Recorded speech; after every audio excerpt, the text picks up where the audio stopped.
jannooyinka ilaahay waxaa ugu weyn, ugu qurux badan, ugu nuur badan, ugu iftiin badan jannatu alfirdows alaclaa. 7 sifo qofkii laga helo jannadaasi uu helaya. miyaad doonay nebi moxamed sala allahu calayhi wasalam iyo nebi ibraahim iyo nebi muuse iyo nebi nuux iyo ambiyaadii ilaahay inaad jaar la noqotid? miyaad doonayn carshigii ilaahay inuu korkaaga u yahay oo saqafka firdows alaclaa jannada saqafkeegu waa carshigii ilaahay, waa jannada ugu saraysa, waa jannada ugu weyn, waa jannada webiyaasha 4 webi ay ka soo burqadaan firdowsa. waa janno aad iyo aad u weyn. waxaa lagu galaa 7 sifo. haddaad doonaysid inaad noqotid kuwa jannadaasi dhexlaya ahlu firdowsa 7 sifo ku dadaal. ilaahay baa inoo sheegay 7 sifo.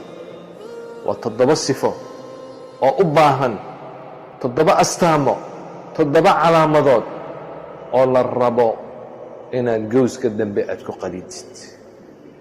nebigu waxa uu yidhi sala allahu calayhi wasalam, faidaa sa'altum allaha fas'aluuhu alfirdows.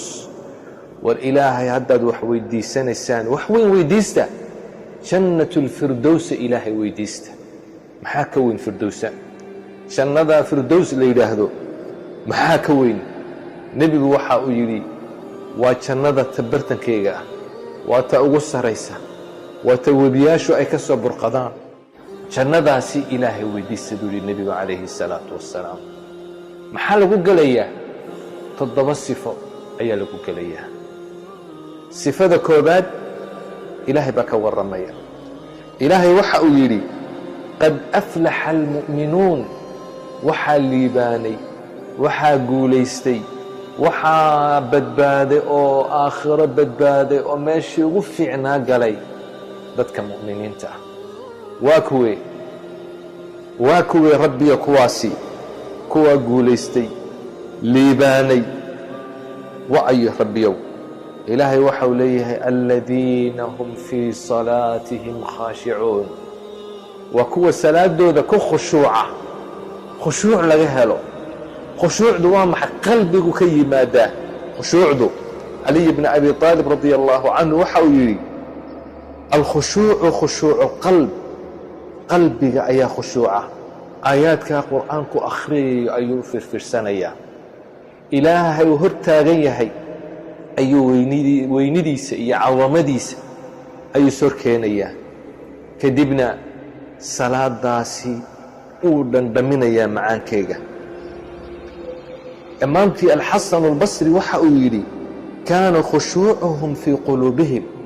khushuucdoodu waxay ahayd qalbigay ka imanaysa. qofku inuu isduuduubo jidhka uu adkeeyo oo qalbiga inuu ka maqan yahay ma aha. salaadan qalbiga markuu qofku uu ka khushuuco, jidhka intiisa kale way khushuucayaan. sidaasay ahayd salaadu nebigu lahaa wajucilat quratu cayni fi salaa. meeshaan indhaha ku qaboojisto, meeshaan ku nasto, salaada ayaa laga dhigay buu lahaa nebigu calayhi salaatu wassalaam. waxa uu yidhi ibnuqayim salaatun bilaa khushuuc walaa xuduur. salaad qofku uuna taagnayn oo qalbigiisa uuna soo joojinayn oo khushuucayn waxay la mid tahay sidii qofku siiyey oo kale, qof mayda ku siiyey oo kale. qof mayda maxaad ka dhigi? qofka ilaahay u hadaynaya salaad bilaa khushuuca waa sidii qof ilaahay u hadaynaya qof mayda oo dhintay oo kale. salaada khushuucdu waxay ka dhigtaa salaada ruux baa u yeeshaa, macnee u yeeshaa, qiimee u yeeshaa, dhandhan gaara ayaa u yeeshaa. taasi waa ta koobaad eed ku helisid darajada sare. qofkuna wuxuu sheegay nebigu sala allahu calayhi wasalam waina arajula layansarifu wamaa kutiba lahu ilaa cushru salaatih. qof baa salaad tukanaya, salaadiisa 10kiiba hal baa loo qorayaa. aaway 9kii kale muu joogin, wuu maqnaa. kolba intaad joogtid baa lagu qorayaa. intaad xaadir tahay oo qalbigaagu uu xaadir yahay ayaa lagu qorayaa. taasi waa ta koobaad, salaad khushuuc leh, ilaahay weynidiisa ay sor keenaysid ood ku raaxaysanaysid. ka labaad, sifada labaad, astaanta labaad, ilaahay waxa uu yidhi waaladiina hum cani allagwi mucriduun, waa kuwa baatilka ka jeesta, waa kuwa xumaanta iskaga jeesta, shirkiga, gaalnimada, macaasida, wixii aan faa'iido lahayn, qowl iyo ficil midna aan faa'iido ku lahayn, waa kuwa iska diida ee iskaga taga. waa kuwaasuu yidhi nebigu sala allahu calayhi wasalam wuxuu ku tilmaamay in dadka mu'miniinta ay yihiin dad xumaanta ka fogaada, wixii aan faa'iido lahayn ayay iskaga fogaadaan. waaladiina hum cani allagwi mucriduun, wixii laqwiya way ka jeesanayaan. ta saddexaad, waaladiina hum lizakaati faaciluun, zakada ayay gutaan, zakada maalka way gutaan, naftoodana way taskiyadeeyaan oo way tahiraan oo dunuubta ayay ka maydhaan.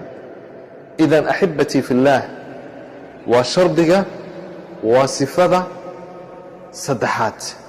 ta afaraad, waaladiina hum lifuruujihim xaafiduun, waa kuwa farjigooga cawradooda xafida, ilaa calىa aswaajihim aw maa malakat aymaanuhum fainahum hayru maluumiin.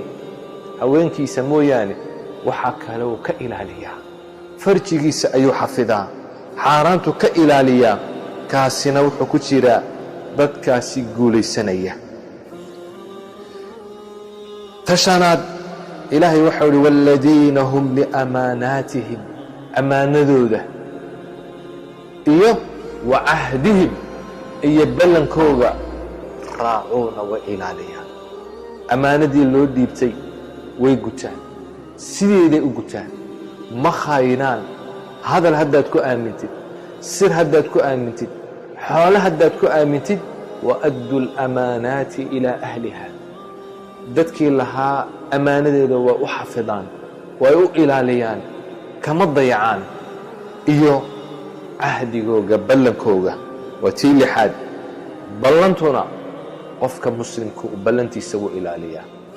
calaamaadka munaafiqa wuxuu lagu tilmaamay inuu ballanta una ilaalin, laakiin qofka sifaadka lagu gaadhayo jannatu اlfirdows alaclaa waxa weeyaan cahdiga, ballanta ayay ilaaliyaan buu ilaahay yidhi.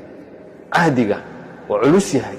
in maanta la yidhaahdo muslimku ballan male waa wax aad iyo aad u falxun.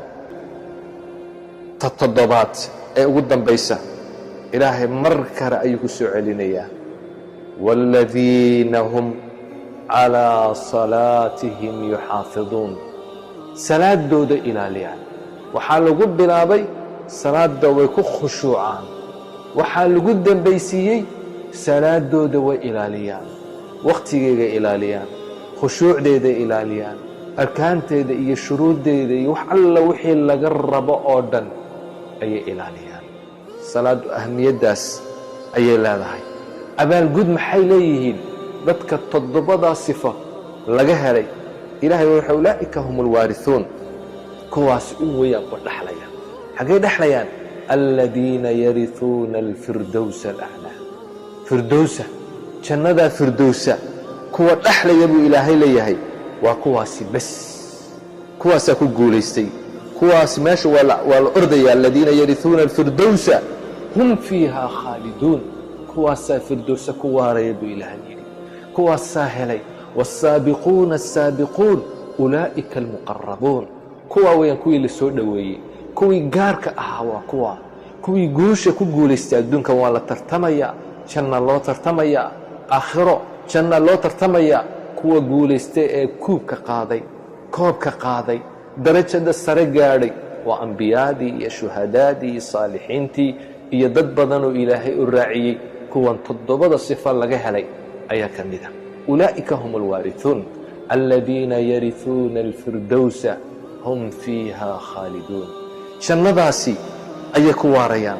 waa guul ay ku guulaysteen jannadaasi. axibatii fi اllaah, waa meeshaasi qaaliga ah nebigu waxa uu yidhi alaa ina silcata allaahi haaliya war ilaahay waxaan uu iibinayo silcadan ilaahay uu iibinayo xamaantan ilaahay iibinayo jannadan ilaahay uu iibinayo waa qaali buu yidhi nebigu calayhi الsalaatu wassalaam maxaad u malayn markay jannaduna ay noqoto jannooyinka jannada ugu weyn ugu fadliga badan ugu khayrka badan ugu nuurka badan ugu sharafta badan ugu saraysa markay noqoto maxaad u malayn ee carshigii ilaahay ayaa saqaf u ah kuwaasi maxaad u malayn markaasi axibatii fi اllaah ilaahay waxa uu leeyahay ina aladiina aamanuu wacamiluu الصaalixaat kaanat lahum jannaatu اlfirdowsi nuzula khaalidiina fiiha laa yabquuna canha xiwala kuwaa firdowso galay ma doonayaan meel kale ay u wareegaan khayr oo dhan bay heleen guul oo dhan bay heleen wanaag oo dhan bay heleen meel kale in ay ku doorsadaan ma doonayaan carshigii ilaahay ayaa korkooga ah jannooyinkii oo dhan baa ka hooseeya waxay ku jiraan nicmad iyo khayr iyo fadli webiyaasha oo dhan ayaa ka soo baxaya meesha maxaa ka qurux badan inaad nebi moxamed aragtid nebi ibraahim aragtid nebi nuux aragtid nebi muuse la sheekaysatid maxaa ka fiican oo ka wanaagsan inuu ilaahay meeshaasi uu ina geeyo toddobadaasi fog inaan ku dadaalno